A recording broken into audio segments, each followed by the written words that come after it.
entrando em casa do fariseu, assentou-se à mesa.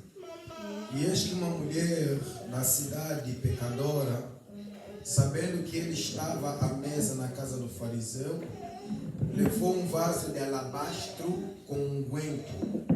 Estando por detrás aos pés de Jesus, começou a rogar-lhe aos pés com lágrimas e enxugava-lhe com seus cabelos e beijava os seus pés e ungia-o com unguento. Quando isso viu o fariseu que tinha convidado, falava consigo dizendo: se esse homem fosse um profeta, saberia quem e qual é a mulher que ele tocou, pois é uma pecadora. Respondendo Jesus, disse: Simão, uma coisa tenho a dizer-te. E ele disse: diga a mestre. Um certo credor tinha 2 devedores. Um devia-lhe 500 denários e o outro 50. E não tendo eles com que pagar, perdoou-lhes em ambos. Dize, pois, qual deles o amará mais? E Simão respondendo disse: tenho por mim que é aquele a quem mais perdoou. E ele lhe disse: julgaste muito bem. E voltando-se para a mulher, disse a Simão: vês tu esta mulher? Entrei em tua casa e não me deste água para os pés, mas esta regou-me os pés com lágrima e enxugou com seus cabelos. Não me deste ósculo para desta que entrei. Não tem cessado essa mulher de beijar os meus pés. Não me ungiste a cabeça com óleo, mas esta ungiu-me com unguento os meus pés. Por isso te digo que muitos são perdoados seus pecados, porque muito me amou. Mas aquele a quem pouco é perdoado, pouco ama. Disse-lhe a ela: os teus pecados te são perdoados. E os que estavam na mesa começaram a dizer entre si: quem é esse que até pecado perdoa? E disse a mulher: a tua fé salvou-te. Vai em paz. Palavra do Senhor. Amém. Podemos nos assentar em nome de Jesus Cristo. Hoje eu queria trazer a mensagem que temos para compartilhar no capítulo 7, no versículo de 36 em diante.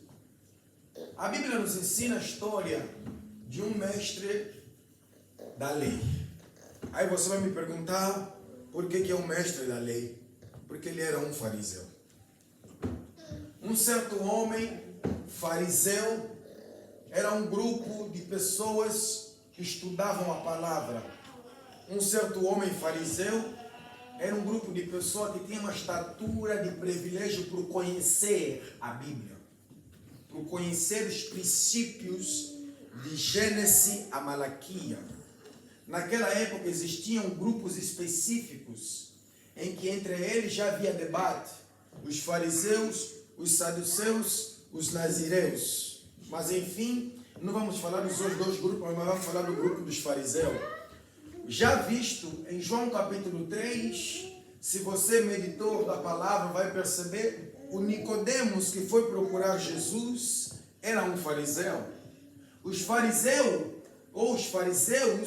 eram um grupo de pessoas em que Jesus até foi muito crítico contra eles, dizendo para eles, em uma certa passagem: fariseus hipócritas, vocês colocam um peso nos outros que vocês mesmos não querem carregar. Em simplicidade da palavra, dizendo para eles: vocês olham a trave nos olhos do outro, mas não querem tirar o que está em vossos olhos. Fariseu era um grupo de pessoas que tinham uma doutrina através da palavra de Deus que eles defendiam. Já visto em João capítulo 8, se você ler a Bíblia e meditares um pouquinho ao fundo no capítulo 8, você vai perceber que os 3 grupos foram debater com Jesus. O grupo dos fariseus saíram derrotados, o grupo dos saduceus da mesma forma e o grupo dos nazareus. Se você ler no capítulo 8 essa história, você vai perceber que o grupo fariseu era um dos grupos mais fortes em termos de doutrina. Hoje em dia podemos assim dizer grupo católico. É um grupo que conhecem a palavra, tem a doutrina deles e são muito grandes e são influentes na sociedade. Eles conseguem influenciar na lei de um país. Esses eram os fariseus. E a Bíblia está dizendo, um certo homem fariseu, conhecedor da palavra de Deus, procurou Jesus para convidá-lo. A primeira coisa que eu quero chamar a atenção aqui é a atitude de fariseu. Embora ele conhecendo a palavra, a Bíblia me mostra uma coisa interessante. Apesar de doutrinas divergentes, tem uma coisa que eu quero que nós aprendamos com esse fariseu. É essa aqui. Convida sempre Jesus para sua casa.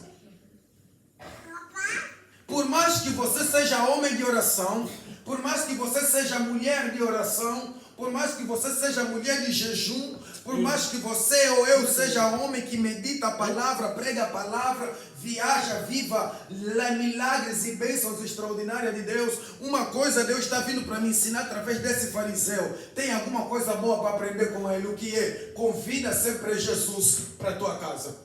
Convida Jesus para os seus problemas. Convida Jesus para os teus filhos. Convida Jesus para a tua vida.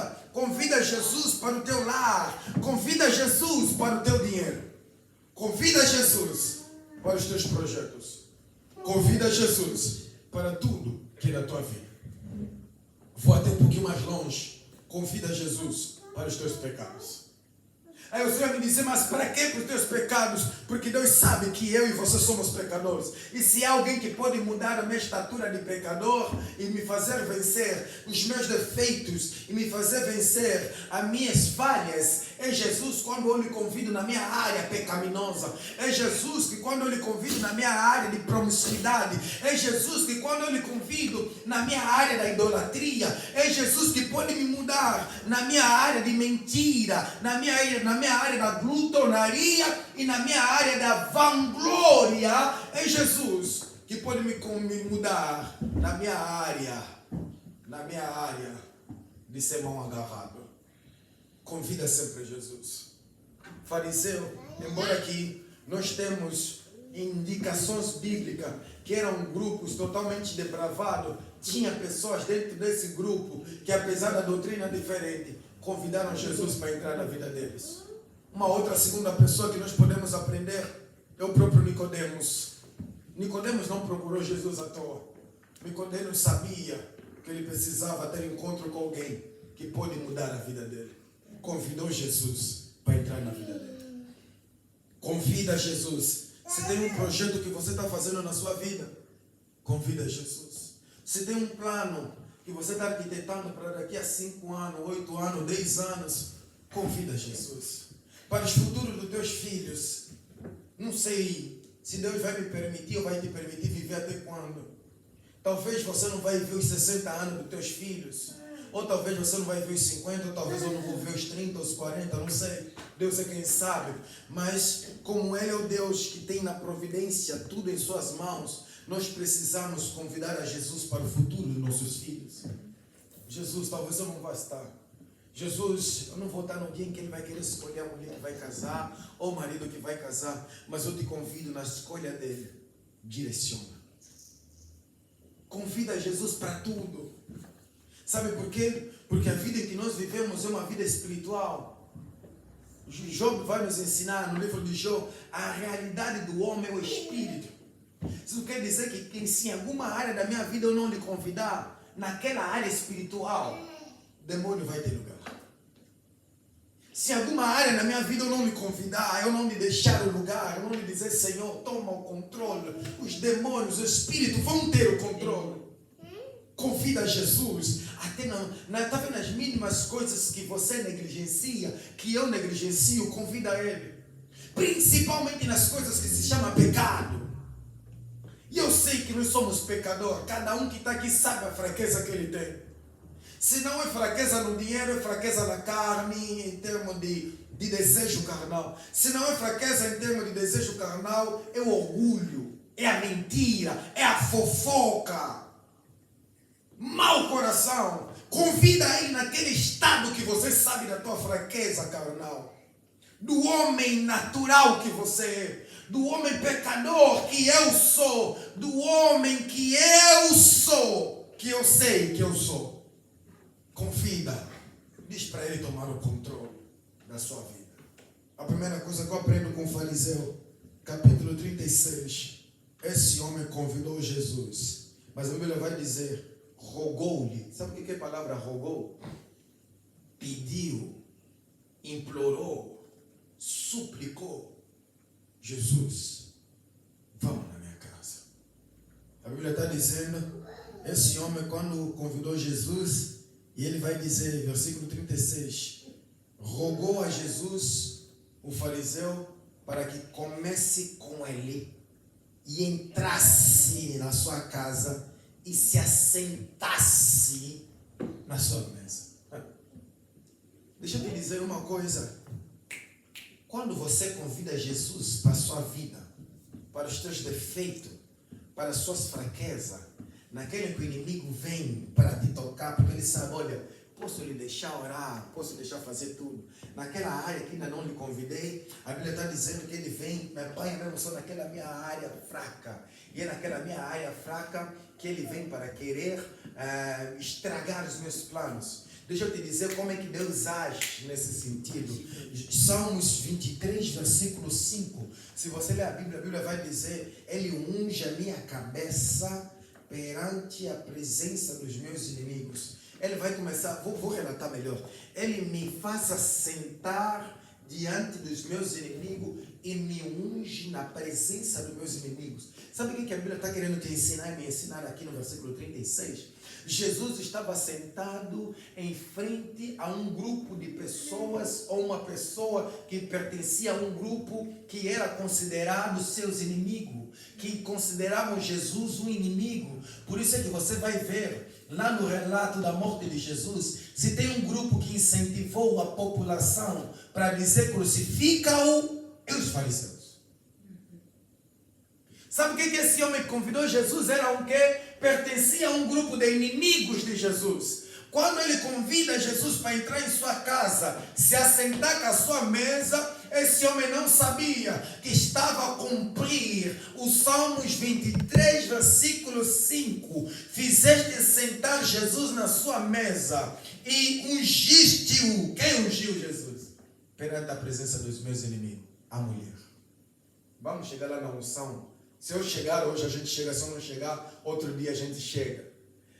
A Bíblia está dizendo que Jesus se assentou na presença dos seus inimigos. O homem que pertencia aos fariseus. A Bíblia está dizendo, quando você convida Jesus, Jesus vem, senta na minha vida, senta nos meus filhos, senta na minha casa. Automaticamente, profeticamente, você está dando uma revelação, uma profecia, uma declaração, em que quando os inimigos vierem na tua fraqueza, Jesus vai ungir a tua cabeça na presença dos teus inimigos. Amém. Diante da tua fraqueza. Amém. Na presença dos teus inimigos, Ele te unge. Amém. Quando você lhe convida para vir morar na tua casa, para vir tomar o controle de tudo que te pertence. Versículo de número 37. Olha na tua Bíblia o que a Bíblia vai dizer. E eis que uma mulher da cidade. A Bíblia vai dizer, e eis que uma mulher da cidade, a mesma cidade. E a Bíblia vai qualificar a mulher. A Bíblia não deu nome. A Bíblia vai qualificar a mulher. Eu amo isso na palavra de Deus. Muitas das vezes a palavra de Deus tipo faz de propósito. Versículo 37. Eis que uma mulher da cidade, qual é a mulher? Não tem nome. Mas vão lhe qualificar com outro nome. Pecadora. Eis que uma mulher que é identificada como pecadora, sabendo que Jesus estava na mesa, na casa do fariseu, ela levou um vaso de alabastro com unguento. Eu não sei qual é a qualificação que os homens te dão. Eu não sei qual é o nome que me deram ou que me deram, vão me dar, que importa. Eu não sei qual é o nome que os homens amanhã podem me defamar. Eu não sei qual é o nome que os homens amanhã podem inventar contra você. Eu não sei qual é o nome que você tinha antes de conhecer a Jesus. Mas a Bíblia está dizendo que essa mulher não lhe chamavam de Maria. Embora que em algumas passagens depois vão interpretar que a Maria Madalena prostituta era ela, enfim, mas aqui estamos nessa passagem, aqui não lhe chamaram de Maria Madalena, aqui lhe chamaram de prostituta. Mas sabe por que lhe chamaram de Maria Madalena depois? Porque Jesus mudou a identidade de pecadora para o nome original. Nós temos um Deus que quando te chamam de identidade falsa, Ele é capaz de mudar a tua identidade falsa e te fazer voltar na identidade original. Amém, amém, amém. Glória a Deus. Aqui o fariseu olhou para a mulher e disse: é pecadora. Mas Jesus olhou para a mulher e disse: ui, te chamam pecadora, mas vou mudar a tua história. A partir de hoje, não será mais chamado na cidade como pecadora. Voltarás a ser chamada ao nome que a tua mãe te deu, Maria Madalena. Esse é o nome que eu te conheço, Maria Madalena. Deus está olhando para mim, para você. Não importa se a tua história tem resquícios, tem máculas, tem falhas, tem maldições no meio. Temos um Deus que muda a maldição. Está dizendo para mim, para você, a maldição da família te condena. Mas temos uma coisa que Deus está dizendo: a bendição ou a bênção do céu não te condena, ela te promove. Ela tem o poder para mudar o quadro da tua história. Ela tem um poder para mudar o sentido da minha vida. Ela tem um poder para me tirar da maldição para a bênção. Ela tem um poder para reestruturar o que estava desestruturado. Ela tem o poder de levantar aquele que estava caído. Ela tem o poder de erguer aquele que os homens abafaram, aquele que os homens mergulharam na lama, aquele que os homens mergulharam no lixo, aquele que os homens disseram: daqui já não sai, é nosso prisioneiro, daqui já não sai, é nossa presa, vamos brincar com ele. Até uma certa fase da sua vida, que quando eu me cansar, eu lhe mato, porque eu é que estou no controle. Temos um Deus que está dizendo: essa mulher estava no controle dos homens, por isso é que os homens lhe chamavam prostituta. Quem queria usufruir dela usufria, mas o dia que ela foi aonde Jesus estava, a Bíblia está dizendo: a mulher não sabia que a história iria mudar, mas Jesus sabia que eu tenho o poder para mudar a história. Do jeito que essa mulher entrou, a Bíblia está dizendo: ela saiu uma nova mulher com uma nova identidade. Aleluia, amém. Jesus está olhando para mim e está dizendo uma coisa: tem identidades originais para cada pessoa. Deixa eu te dizer, você sabia que Deus tem um código com seus filhos? Vou repetir. Deus tem um código com seus filhos. E eu muitas das vezes tendo a copiar isso. Você vê, muitas das vezes eu subi muito para o meu menino. É um código que a gente cria com as pessoas próximas. Talvez você ainda não criou um código, mas é aquilo que nós muitas das vezes falamos, um grito de guerra. É como se fosse: o papai chegou em casa, a criança pode estar no quarto, pode estar em cima, pode estar onde. O papai, se fizer só um movimento, a criança vai entender: é o papai. Identifica logo o pai. Não sei como isso acontece. Muitas das vezes você não lhe ensinou, mas só de tanto ver o pai fazer aquele movimento, de tanto ver o pai fazer aquele tipo de barulho, ele consegue logo identificar: é o papai. Eu me lembro muito bem, a minha mãe tem um hábito, quando ela está andando, ela gosta muito de arrastar o chinelo. Muitos de nós, lá em casa, todos nós já sabíamos, quando a mãe entrava no quintal, a forma que o chinelo estava vindo arrastar, nós já falávamos: ah, mamãe. Conhecíamos ela pelo barulho do chinelo, do jeito que ela andava. E sempre acertávamos, porque é o hábito, a gente já cria esse hábito. É uma identidade que a gente já tinha com ela. A mesma forma, se você vê, eu fico muito subiando, e ele já sabe, quando eu subio, eu posso estar onde? Ele vira sempre na direção que o som está vindo. Porque é uma forma que ele conseguiu me identificar, eu consegui identificar ele. A mesma forma Deus está dizendo para mim e para você: essa mulher perdeu a identidade. Mestre da lei não lhe chamou pela identidade original, o fariseu. E a Bíblia está dizendo no versículo 37, a mulher descobriu que Jesus estava na casa daquele homem. Eu quero entrar um pouquinho num contexto histórico aqui. Você sabia que quando os homens estavam reunidos na época, a mulher não podia entrar? Era proibido. Pela lei, quando os homens estavam reunidos em um certo lugar, nenhuma mulher poderia entrar aonde esses homens estavam reunidos, antigamente. Principalmente quando é uma pecadora como essa mulher que a lei mandava apedrejá-la. Essa mulher arriscou a vida dela. Porque aonde ela estava a entrar, diante dos homens que eram mestres da lei, poderiam muito bem só já pegar ela, porque já sabiam que ela era pecadora, a prostituta. Já sabiam que ela era isso. Eram só já pegar ela diretamente na vala, pedrada com ela e matar. Mas essa mulher arriscou. Uma coisa muito interessante, quando essa mulher descobre que Jesus está na casa do fariseu, a Bíblia está dizendo que essa mulher, apesar de arriscar, eu me perguntei como é que ela conseguiu entrar naquela casa. Porque Jesus não andava sozinho. Aonde Jesus andava era uma multidão. Aonde só Jesus sozinho tinha 12. Agora imagina esse fariseu que convidou Jesus, na casa dele tinham quantos? Agora imagina a multidão que seguia Jesus. Na multidão tinha muito tipo, pode mulher, homem, criança, estava aí no meio. Mas quando esse homem convida para entrar na casa, só entram quem é íntimos. Só entram quem é os próximos. Provavelmente, não sei, a Bíblia não diz. Provavelmente os discípulos de Jesus também entraram, mas ficaram no outro canto ou sentados, se calhar, em outras mesas. Porque naquela época, quando você convidava alguém, suponho eu, se eu convido o Dias para minha casa, tem uma mesa só para mim, o Dias. Todos os outros que estão na casa têm que ficar na outra mesa. Era o contexto histórico da época.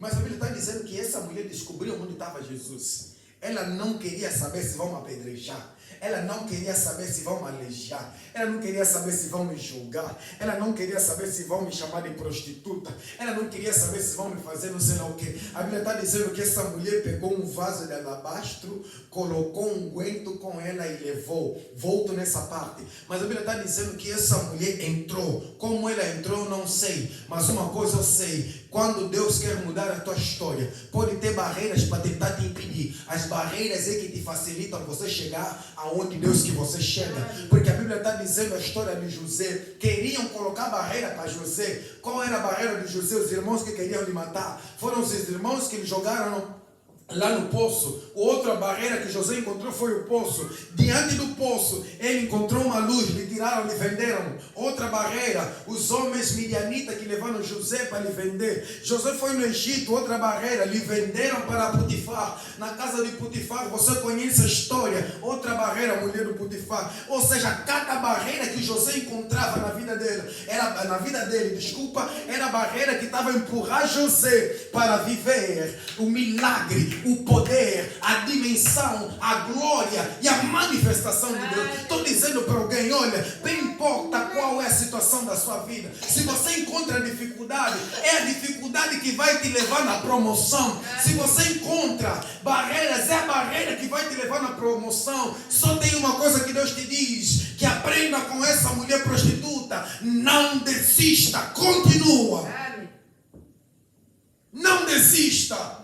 Porque essa mulher, quando chegou naquela casa, provavelmente ele viu uma multidão lá fora. Ela poderia ter dito, não, tem muita gente, foi embora. Mas ela não, procurou uma forma de contornar a multidão para entrar. Provavelmente quando ela entrou, ela não entrou diretamente na casa. Entrou, chegou no quintal, viu os servos daquela casa, que trabalhavam naquela casa. Provavelmente ela poderia ter dito, não, alguém vai me identificar aqui e vai me expulsar. Mas ela não. Procurou uma forma de entrar até dentro da casa. Quando ela entra dentro da casa, ela vai encontrar os domésticos, os que servem, os filhos, as mulheres. Provavelmente ela poderia ter voltado, mas ela vai dizer, não, tenho que ir até na sala. Quando ela entra na sala, ela vê o grupo dos discípulos que vão lhe olhar, e ela vê o grupo de Jesus que está sentado com o fariseu. A Bíblia está dizendo que essa mulher não foi no grupo dos discípulos de Jesus, essa mulher foi na mesa aonde estava Jesus Cristo de Nazaré. A Bíblia está dizendo com que ela levou. Ei, deixa eu te dizer uma coisa, sempre que você se aproximar na presença de Deus, leva sempre alguma coisa.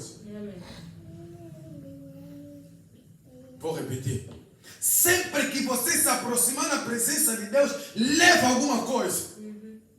Eu não sei o que é que você vai levar, mas leva alguma coisa. Não sei se você vai levar 1 euro, 2 euros, 5 euros, 10, 15, 20. Isso não importa, mas leva sempre alguma coisa. Leva a tua adoração. Leva o teu espírito de se explanar a Deus. Leva a tua atenção. Leva o teu homem interior cativo ao Senhor. Leva você próprio na presença de Deus. Leva os teus bens que você tiver na presença de Deus. Mas leva sempre alguma coisa. Porque essa mulher sabia: eu preciso me encontrar com um homem que muda a história. Eu preciso me encontrar com um homem que muda as circunstâncias. Eu preciso me encontrar com esse homem. A Bíblia está dizendo que quando quando essa mulher se aproximou, ela se aproximou aos pés de Jesus, ou seja, por detrás dos pés de Jesus, aonde ela estava na mesa, aonde ele, estava na mesa. Là où Jésus il était, la femme elle est venue à ses pieds. Ela se joga no chão aos pés de Jesus. Versículo de número 38. Capítulo 7, Lucas capítulo 7, versículo 38. Ele vai dizer a Bíblia: estando por trás dos pés de Jesus, ela começou a chorar. Estando, vou repetir, por trás dos pés de Jesus, ela, a mulher, começou a chorar. A Bíblia está dizendo, quando ela começou a chorar, a enxugar as suas lágrimas, a deixar cair as suas lágrimas, começou a enxugar a cada lágrima que caía aos pés de Jesus. Ela pegava o cabelo dela, enxugava os pés de Jesus, beijava os pés de Jesus e ungia os pés de Jesus. Sabe o que essa mulher está nos ensinar? Quando você vai na presença de Deus, a coisa que tem que haver em mim e em você é espírito de adoração. Nós somos servos que fomos chamados para adorar. A minha vida é uma vida de adoração. A minha vida é uma vida de reconhecimento, se prostrar aos pés de Jesus. Sabe o que me encanta nessa história? É que essa mulher não contou nada para Jesus. Essa mulher não falou nada para o Senhor. Sabe o que falou? Tudo a Jesus, que interpretou o íntimo, o interior dessa mulher, as lágrimas. Essa mulher não chegou a Jesus começar a pegar aquela folha, aquele caderno que nós, muitas das vezes, quando vamos para Israel, no Muro das Lamentações, que para quem um dia vai ter o privilégio de ir lá no Muro das Lamentações, você vai ver lá tem buracos. E as pessoas dizem que você tem que fazer uma oração, escrever os teus pedidos de oração, colocar aí dentro. Eu acho isso, enfim, glória a Deus. Acho isso religiosidade. Mas vamos deixar entre aspas. Eu não sei, talvez um dia o Espírito Santo me mande fazer hábito como esse, mas eu por mim mesmo não faria. As pessoas escrevem os pedidos de oração, colocam no muro de lamentação de Jerusalém, porque eles acreditam que Deus, como um muro onde estava o templo de Deus, Deus responde a esse tipo de oração. Mas deixa eu te dizer uma coisa, todos nós temos sigilo de oração, temos pedidos de orações, temos coisas para contar para Deus, tem muita coisa em nós, que nós, quando entramos na presença de Deus, falamos com Ele, se tudo está fé normal, porque Ele disse na palavra dele, venha, fala, pede, queres o quê? Se Ele próprio está me perguntar, queres o quê? Porque Ele quer que eu faça, é porque Ele quer que eu fale, mas tem coisas na vida que você não consegue falar. Tem dores na vida que você não consegue expressar. Tem coisas que te fazem, que me fazem, eu não consigo expressar. A única coisa que você consegue fazer é chorar. A única coisa que você consegue fazer é gemer. A única coisa que você consegue fazer é suplicar com lágrimas. O teu homem interior não consegue se mover. Sabe o que a Bíblia está me ensinando? Que essa mulher prostituta não aguentava mais o estado de vida dela. Ela não aguentava ser chamada prostituta todos os dias. Ela não queria ser prostituta. Talvez era a única oportunidade que ela tinha de fazer a vida dela, de pelo menos se sentir bem. Ela não aguentava mais de tanta carga de pecado sobre a vida dela. Ela não aguentava mais de tanto peso de promiscuidade. Ela não aguentava mais de tanto misturar o corpo dela com outros homens. Provavelmente essa mulher estava enojada, tinha nojo dela própria. Provavelmente essa mulher tinha nojo da vida dela, que ela não aguentava, ela não sabia aonde ela pode lavar a vida dela, aonde ela pode lavar a alma, aonde ela pode tirar esse peso na consciência, aonde ela pode tirar isso de dentro dela. A Bíblia está dizendo que essa mulher foi aos pés de Jesus, se jogou aos pés, por detrás dos pés de Jesus. E quando ela se joga, a palavra não saiu, as lágrimas saíram. Quanto mais ela chorava, ela pegava o cabelo dela, limpava as lágrimas. Quanto mais ela chorava, ela pegava o cabelo dela, limpava as lágrimas.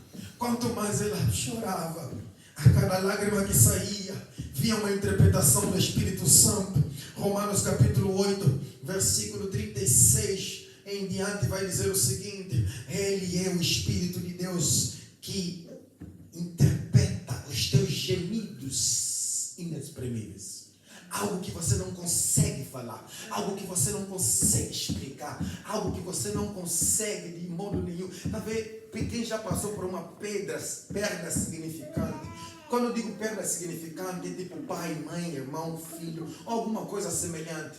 Quem já passou por uma perda significante como essa, a dor que você sente, que dá vontade de você arrancar para não sentir isso, aquilo, porque você não consegue se livrar daquilo, não consegue vencer aquilo. Quando você sente aquilo, é exatamente esse sentimento que estava nessa mulher. Mas só que esse sentimento que estava nessa mulher era um sentimento de todos os dias carregado ela. Provavelmente, Jesus Cristo, quando vai dizer aquilo, vinde a mim todos vós que estáis cansados e sobrecarregados. Ele está dizendo carregado, porque carregado você pode carregar sozinho. Carregado você pode levar sozinho, mas sobrecarregado você não consegue. Jesus não chama quem está carregado, Jesus chama quem está sobrecarregado. Sobrecarregado com tudo. A Bíblia está dizendo, Jesus Cristo, quando ouvi aquela mulher jogada nos pés, a versículo 39, ainda no versículo 38, a mulher quando chorou, enxugou os pés de Jesus, pegou um unguento, pegou o perfume, malasse, il a pris le meilleur parfum qu'il avait. Unguento era o perfume mais caro que tinha na época. Um vaso de unguento custava mais ou menos um salário de um ano na época. Calculando para agora, custava mais ou menos o salário de um ano. Eu não sei se aquela mulher trabalhou quanto tempo para ter aquele unguento. Mas aquela mulher vai pegar aquele vaso de unguento que ela provavelmente juntou uma economia enorme para comprar aquele unguento. E veio dar o melhor dela sem pedir nada e sem falar nada, somente expressando a vida dela. Quando ela derrama as lágrimas, enxuga, ela pega um unguento e unge os pés de Jesus. A importância de ofertarmos ao Senhor, mas esse não é o objetivo da minha pregação. Mas o que eu queria compartilhar com vocês para acrescentar. Versículo 39. Olha na tua Bíblia. O que o versículo 39 vai me ensinar e vai te ensinar. A Bíblia está dizendo, quando viu isso? Ai, Jesus. Glória a Deus pela tua palavra. Olha o versículo 39. Quando o fariseu viu isso, o homem que tinha convidado Jesus falou consigo mesmo, dentro dele. Falou dentro dele dizendo, se esse homem fosse profeta, ele saberia quem e qual é essa mulher, pois ela é uma pecadora. Vou repetir.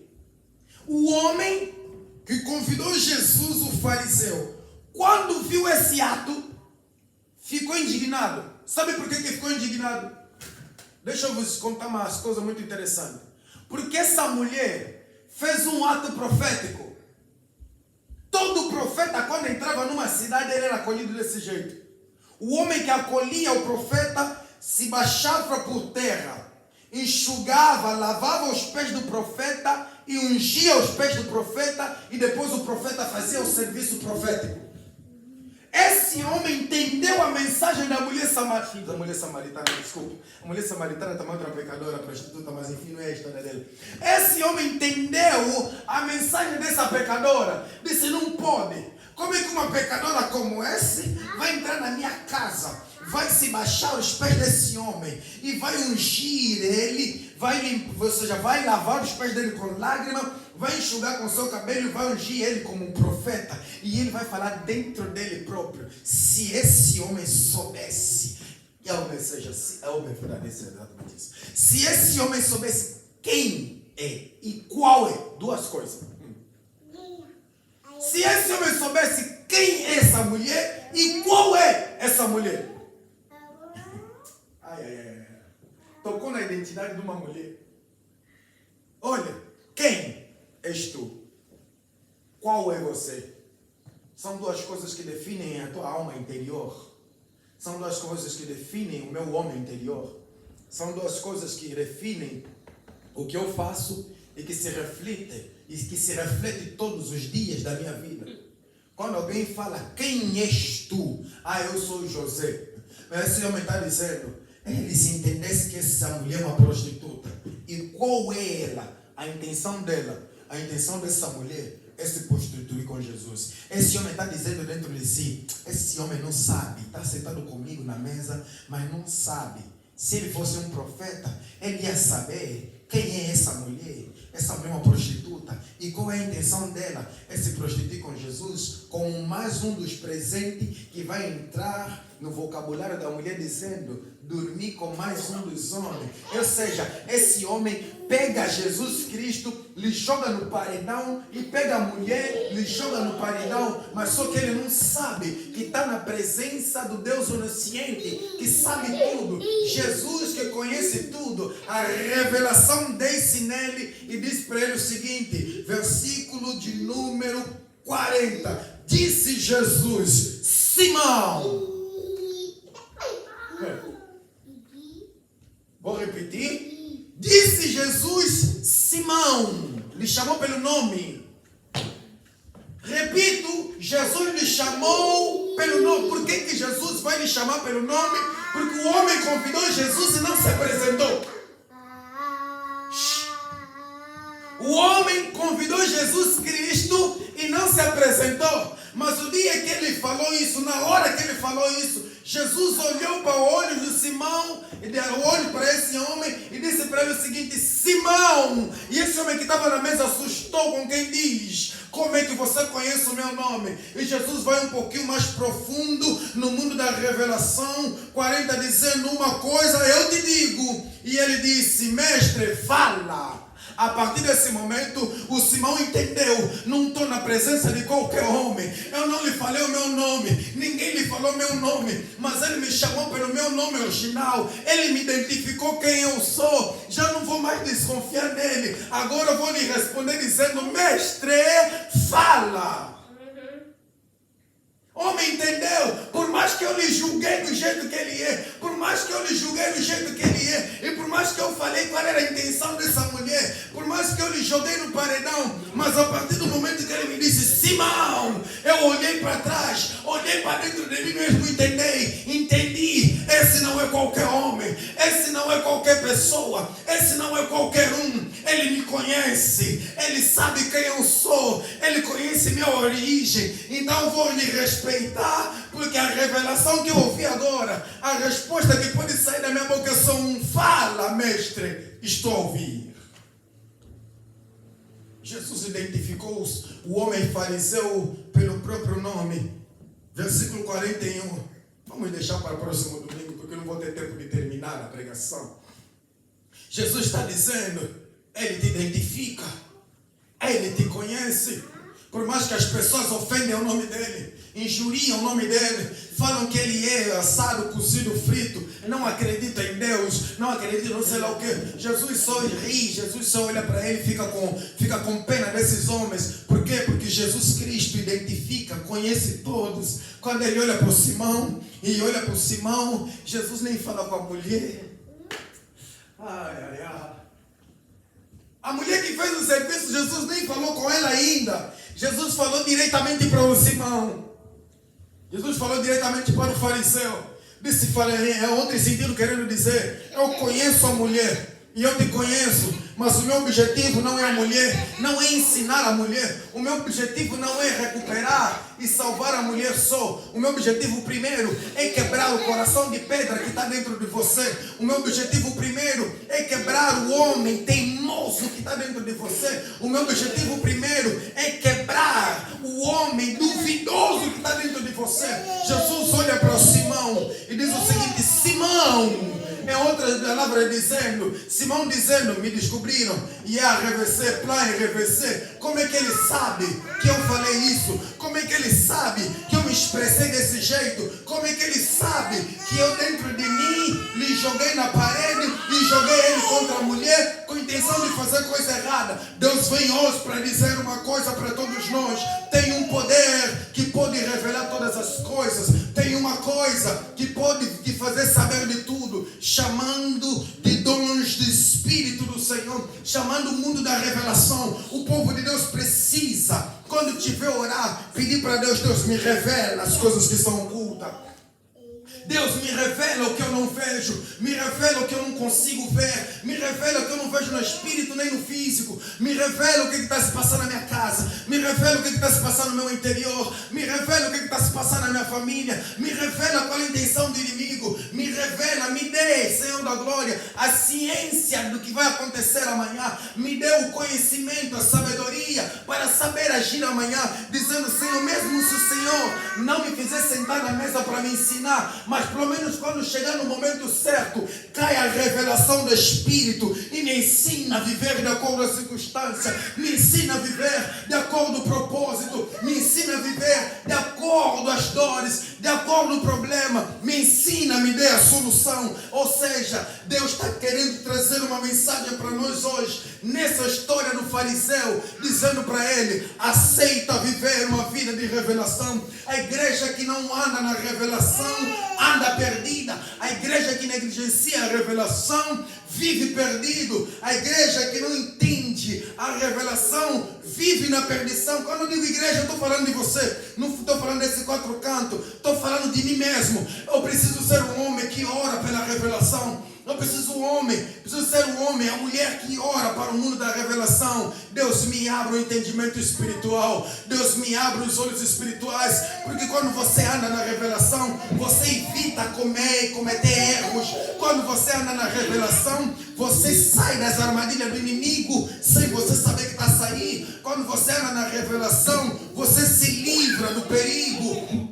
Quando você anda na revelação, Deus te protege. Sabe por quê? Porque a revelação é um mundo que começa a desvendar o que está oculto, que começa a desvendar o que homens planejaram contra a tua casa, contra a tua vida, contra a tua família, contra os teus projetos. Havia um homem chamado o sacerdote, o sumo sacerdote Samuel. Ele vai para a casa de Jessé para exatamente poder ungir o filho de Jessé. Olha o que Deus disse. Deus disse para Samuel: Samuel, vai na casa de Jessé em Belém, unja o filho. Mas qual filho? Deus não deu o nome do filho. Deus não falou quem é. Samuel não sabia quantos filhos tinha Jessé. Em outro sentido, Samuel nem sabia quem era o Jessé. Samuel não sabia quem era o Jessé. Mas Deus está lhe dizendo: vai na casa de Jessé, vai lhe conhecer. Unja o filho de Jessé. Qual? Deus não falou. Só que Samuel não sabia que Jessé tinha 7 filhos. Ou seja, a Bíblia está dizendo: por que é 7 e não 8? Porque o 8º não era considerado. Não era considerado filho. Por quê? Porque era filho da prostituição. Davi não era qualquer filho. Por isso é que Davi era rejeitado na família. Davi é aquele tipo de filho que o pai saiu lá fora, viu uma prostituta, a Bete uma borna aí, aqui mina aí, a prostituta ficou grávida. E além disso, além de ser prostituta, era uma estrangeira. Pela lei não poderiam casar. Então o que ele fez? Recuperou o menino. E a partir do momento que você recupera o menino, lhe leva, aquele menino não pode ser considerado legítimo de casa. Tem que ser considerado servo.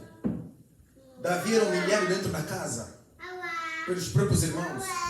Davi tem a mesma história que Jefté, pardon. Davi tem a mesma história que Jefté, que foram uma diferença só. Jefté foi expulso pelos irmãos por ser filho de uma prostituta. Mas Davi não lhe expulsaram, lhe deixaram em casa para lhe humilhar. Davi lhe deixaram em casa para lhe humilhar. Por isso é que você lê o livro de Salmos, você vai ver tudo que Davi escreveu eram canções de lamentação e adoração a Deus. Lamentou o que ele passou dentro de casa. Quando Deus disse para Samuel, Samuel vai lá, unge o filho. Samuel foi, obedeceu a ordem. Chegou lá com o giro. Olha o que a revelação faz. O povo de Israel estava vivendo uma época de derrotas. Se Samuel não tivesse revelação, Samuel poderia colocar o povo de Israel em outro ciclo de derrotas. Cosaca na mundo da revelação. O mundo da revelação é a solução para a tua casa, é a solução para os teus problemas, para os meus problemas. Se eu não andar na revelação, se eu não andar no poder, eu vou colocar minha casa inteira no ciclo de derrotas e de falhas. Precisamos acordar para o mundo da revelação. Por isso que quando você está a orar, peça a Deus, Deus me revela. Samuel, se cometesse erro que ele estava fazendo, se não tivesse a revelação, o povo de Israel ia entrar num novo ciclo. Não é ciclo de vitória, ciclo de derrota. A causa e a máquina da revelação. A Bíblia está dizendo que quando ele chegou, o primeiro erro que ele queria cometer, a monima na première. Engambé mobile.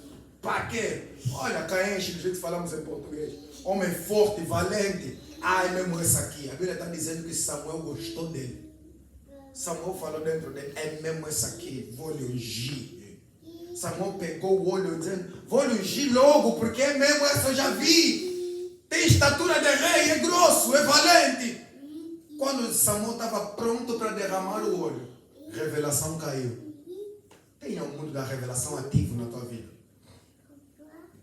Igreja de Deus, fica sempre ativo o mundo da revelação para a tua vida. Porque você não sabe em que momento Deus vai vir te falar, ei, não faça isso. Porque se não estiver ativo, eu vou cometer erros, você vai cometer erros. Sempre fica ativado diante da presença de Deus. Ativa o modo on, não o modo off. O modo off me faz cair, mas o modo on, todo momento, quando eu estou para cometer um erro, o Espírito fala, não. Você volta e muda a sua rota.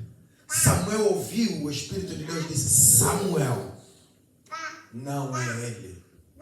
Você vê o exterior, mas eu vejo o interior. Samuel disse, não tens mais outro.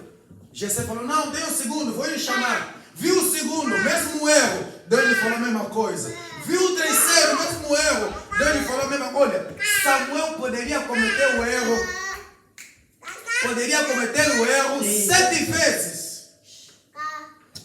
Samuel poderia cometer o erro 7 vezes. Quando ele terminou todos, Deus sempre lhe dizendo, não. A revelação sempre lhe falando, não, Samuel, não, Samuel, não, Samuel. Quando todos acabaram, ele falou, mas Jessé, tá. Eu não errei o endereço, não errei a casa. Eu fui no lugar certo e eu sei que você é a pessoa certa. Será que não tem mais ninguém? Será? Ou seja, Samuel está dizendo, Deus me revelou, mas naí melhor côté. Je suis limité. Estou totalmente dependendo da revelação de Deus. E a revelação de Deus até aqui está me dizendo que não são eles. Não tem mais ninguém. Jessé vai entender. Tem um. Quem é esse um? O rejeitado, o injuriado, o mal falado, o servo, o mal considerado. O que nós dissemos não vai herdar nada. O que nós lhe dissemos, você nem merece se sentar na mesa. E Samuel vai olhar para Jessé e vai dizer o seguinte, vão lhe buscar ninguém vai comer, ninguém vai sentar na mesa até que ele venha. Amém. A revelação mudou a história da casa de Jessé. A revelação fez o homem profeta não cometer o erro. E a revelação fez buscar a pessoa rejeitada para se sentar na mesa, reconhecido a partir do momento como o homem que Deus ungiu para ser rei. Quando Jadando Davi chegou, a revelação vai cair de novo para Samuel, vai dizer: Samuel, o modo ativo da revelação vai dizer para ele: é este aqui que me agrada. Agora imagina você, todos os irmãos de Davi, vendo o profeta da nação, ungindo a cabeça de Davi e declarando palavras: a partir de hoje, aos olhos do Criador dos céus e da terra, você é considerado o rei de Israel. Imagina o coração dos irmãos que rejeitaram Davi. Imagina o Jessé, que não considerava Davi como próprio filho por causa do costume da época. Imagina os servos da casa de Jessé. Imagina todo mundo ao redor vendo aquela cena, o Samuel, o profeta da nação, que todo mundo lhe respeitava, lhe reconhecia, porque a Bíblia vai dizer que nenhuma profecia de Samuel caiu por terra. Todas se cumpriram. Agora aquele homem está dizendo para o rejeitado: a partir de hoje, aos olhos do Eterno, o Criador dos céus e da terra, você é considerado como rei de Israel. Ande na revelação. Viva na revelação. O que esse homem está vivendo agora é uma coisa que ele nunca tinha vivido antes. Jesus Cristo está colocando, introduzindo o Simão no mundo da revelação. Pegou o Simão no mundo da incredulidade onde estava, começou a lhe introduzir no mundo da revelação. Quando ele entendeu que esse homem me fez entrar no mundo da revelação, ele entendeu que o mundo da revelação tem alguma coisa para mim. Ele vai dizer: mestre, fala que o teu servo ouve. Próximo domingo nós continuamos para entendermos o que Deus falou de revelação para esse homem. Eu quero terminar minha pregação aqui porque já me alonguei demais. Quero dizer para alguém: como é que você se centraliza na presença de Deus? Eu não sei se você é a mulher prostituta. Eu não sei se você é o fariseu. Eu não sei se você é o assistente. Aquela pessoa que fica só assistindo a situação. Mas deixa eu te dizer uma coisa. Deus está dizendo para mim e para você: está na hora de você pelo menos se posicionar. Está na hora de você pelo menos se colocar diante da presença de Deus. Dizer: Senhor, eu tomo uma posição para mudar a minha vida. Inclina a sua cabeça. Feche os teus olhos sem poderes. Não é obrigatório você fechar os teus olhos.